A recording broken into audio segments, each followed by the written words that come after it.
Bonjour, je m'appelle Geneviève, je suis maman de 5 enfants et je vis la précarité. Euh, je suis une personne qu'on qualifie de pauvre, mais je ne suis pas pauvre parce que je suis riche de plein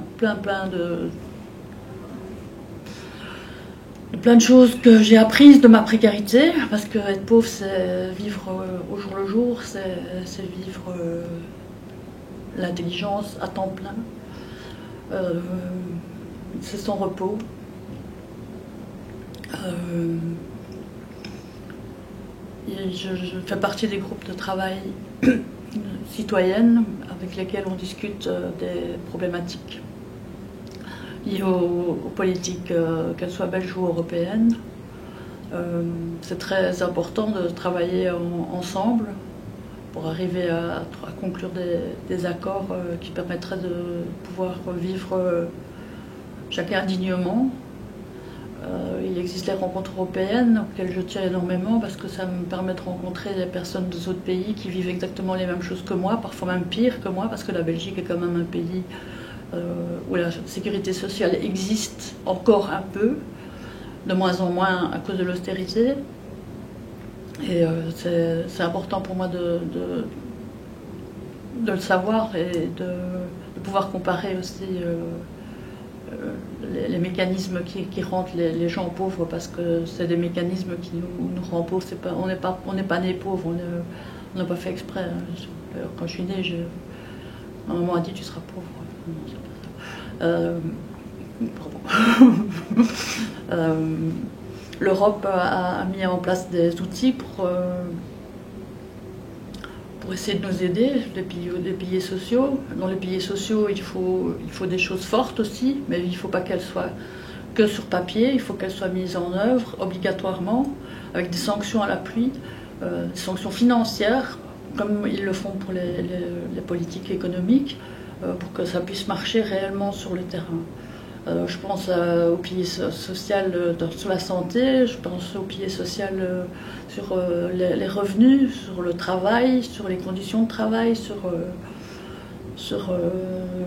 qu'est-ce qu'il y a d'autre encore, le logement, bien entendu. C'est important d'avoir un logement, de pouvoir se poser pour pouvoir vivre simplement, pouvoir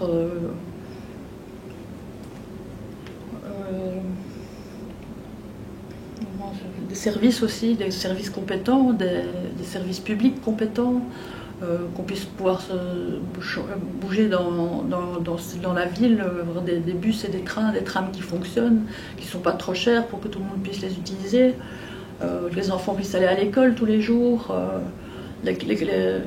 l'enseignement gratuit aussi pour que tout le monde puisse avoir sa chance de pouvoir s'en sortir de la précarité, parce que je ne veux pas condamner mes enfants à être pauvres parce que moi-même je suis pauvre.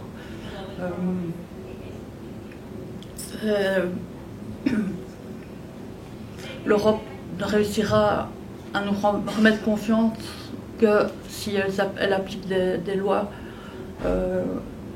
qui sont respectées et qui sont appliquées. Moi je perds confiance en l'Europe.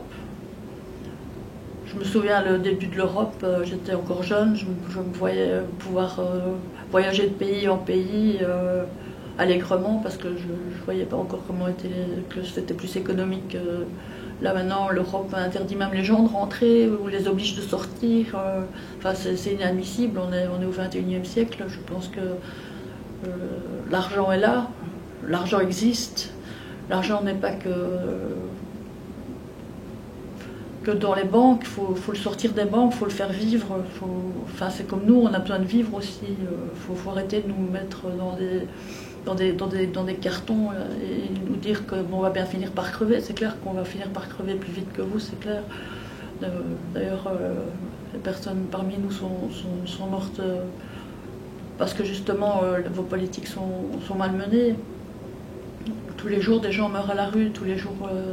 des gens meurent suicidés par désespoir de pouvoir offrir le minimum à leurs enfants ou à leur père. Enfin, voilà, c'est une catastrophe. Donc je crois que l'Europe a son rôle à jouer. Il faut que l'Europe se rende bien compte que si elle veut continuer à exister, Il faut qu'elle change son fusil d'épaule, il faut qu'elle arrête l'austérité.